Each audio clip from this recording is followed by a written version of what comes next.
Hi, I'm Cassidy. I am the director of the Klamath Independent Film Festival, and with me today is Darcy Miller, the creative mind behind Stories We Could Have Told You. Darcy, thank you so much for being with us today. Oh, thanks for having me. Yeah, absolutely. This is such a moving, beautiful film, which I'm sure will leave not a dry eye in the audience. But I'm so curious to kind of talk to you about your backstory in the making of this film. So, Darcy, could you share a little bit about you're no stranger to the arts and to film, and so could you share a little bit about your backstory coming up to this film? Sure. Yeah, I started acting in films just as an actress when I was about 12, and I had a family involved, and I kept acting for a while.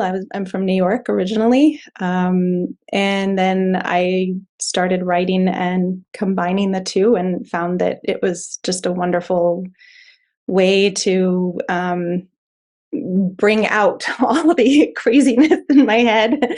And it's just been just fantastic actually to make films. I started as a filmmaker in Portland, and just to make films with this community has been wonderful. Just such a supportive crew every time, of people who really want to help make this strange visions you have come to life.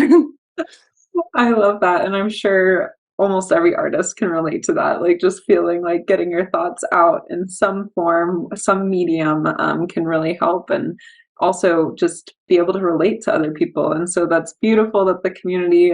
We hear so many great things about the community in Portland, and we have a lot of fantastic Portland filmmakers in our festival this year.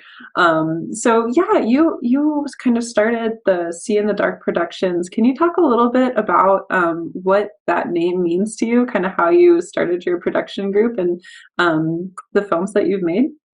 Yeah, that's a wonderful question. No one's ever brought that up before. Um, I think it's probably a common feeling among artists to feel like you're seeing things that aren't out there, that aren't already expressed. And I'm particularly interested in some of the darker elements, even though I have been able to make comedy out of them at times, and sometimes less funny art out of them. But I think that's what that name means to me, that we all have the ability to see these things that are maybe not expressed as much as we'd like, and bring them to light.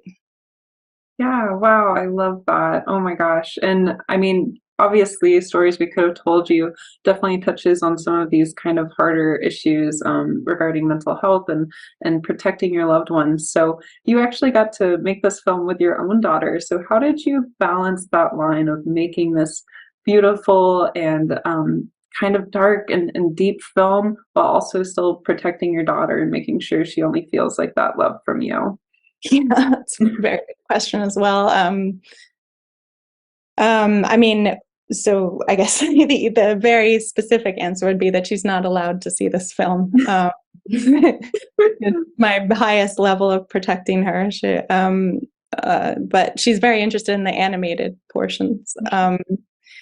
But it was very, as a filmmaker, it was very hard just as a mother to be on set with her, because I think in my head, being on set with her would have been this wonderful bonding experience. But as a filmmaker, you're really interested in making the best film you can in these limited times that we have as independent filmmakers to shoot. And I still had, as a mother, that was still my priority, to make sure she was comfortable and felt safe and wasn't overworked. And so it was really hard. I don't know if I will ever, if I do it again, I will do it in a different way. But she was very comfortable. She fell asleep on set while the camera was on her. So we had to take a break.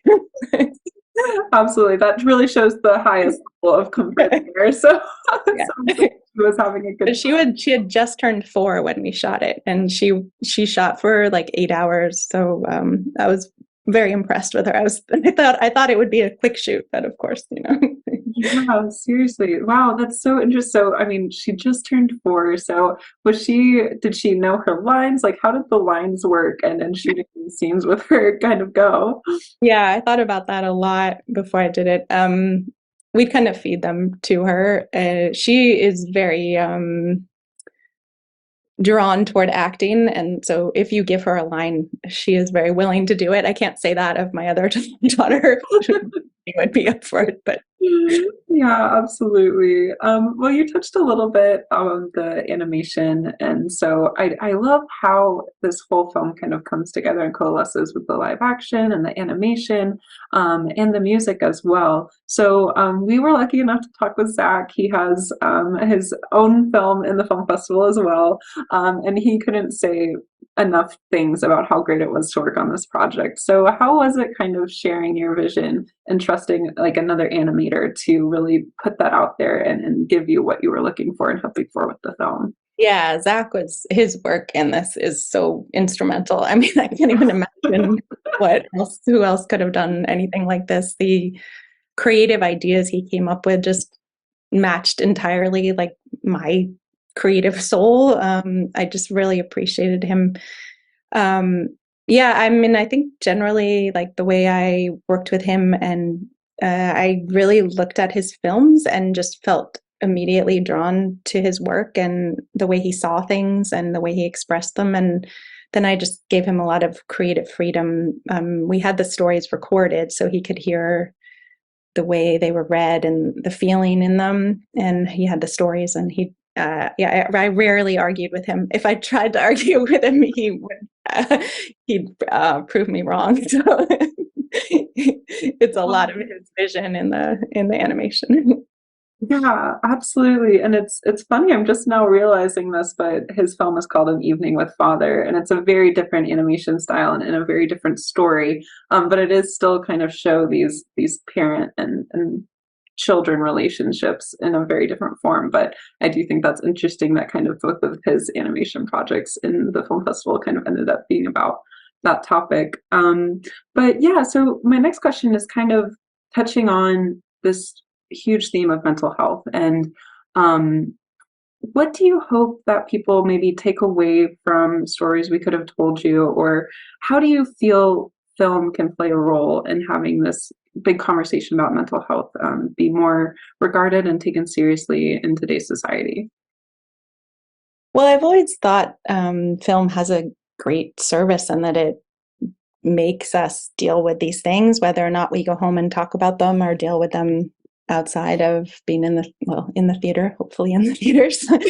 um, um, I think it helps us feel them and think about them and not block them out. And I think, yeah, well, obviously, given the statistics on suicide, it is a really big problem in our society. And I was very surprised at the number of parents who commit suicide. We had known somebody in our lives who, but it's far more widespread. And as a parent, I was just confused and trying to understand how this happens. And so I hope that the fact that it does happen is a question we should be wondering about, and as people, not just as a bigger society and as individuals, at what's going on and how can we help people and what do we need to connect so that people don't feel so isolated in their illness. So yeah, I hope people realize that it's not an isolated incident, that it's something that is part of all of our lives in a way. Yeah. So it sounds like maybe your inspiration was a bit from personal experience to make this exact film, but how did it kind of go about from the inception of the idea and into filming? Because you were making this during COVID as well. So what was that kind of like for you working on this project during such a isolating time? Yeah, it definitely drove the idea, because of I thought, well, how much live action can I really shoot when you can barely shoot? Yeah. Uh, and so I that was why there was a lot of it's probably three quarters animation. but it came from just the feeling of trying to protect, I think, a mother trying to protect her child in the face of something really bleak, and telling these bedtime stories, and sort of the magic of bedtime, where it's a time when you can keep children safe somehow, or imagine you can. Oh. Wow, yeah, I love that, and that does give also, like, the audience kind of this sense of security and feeling safe as well. That really plays out, beautifully throughout the animations and through the setting of bedtime, because it is such a safe place for kids, and I think that probably takes you back as an adult too, watching it. You're like, "Oh, yes, the comfort of your own bed and being with your parent." So yeah, was I'm really excited to see more projects. Does See in the Dark have any other projects coming up, or are you excited about anything? Yeah, I'm so excited, and it's so hard to figure out. I have, yeah, I'm gonna be shooting a short next. Is also a sort of a dark theme, but will bring some a little bit of lightness to it. And then yeah, there's a couple features I would really like to shoot after that. Oh, I have two kids, so it takes me a little longer, but that's what's on the horizon. yeah, absolutely. And, um, you know, just highest regards to our parents who are filmmakers as well in this independent filmmaking world. But it's so important to like share these stories and share your voice and your creativity. So thank you so much for making the time to do that, to make these films, and to also share them with our film festival as well. We've just been blown away by people's work, and especially stories we could have told you. So thank you so much for that. And unless you had anything else, any last thoughts to say, I think that'll wrap up our Q&A for today. Thank you very much. It's such wonderful questions. I really appreciate it. Yeah, absolutely. Thank you so much, Darcy. Thank you. Okay.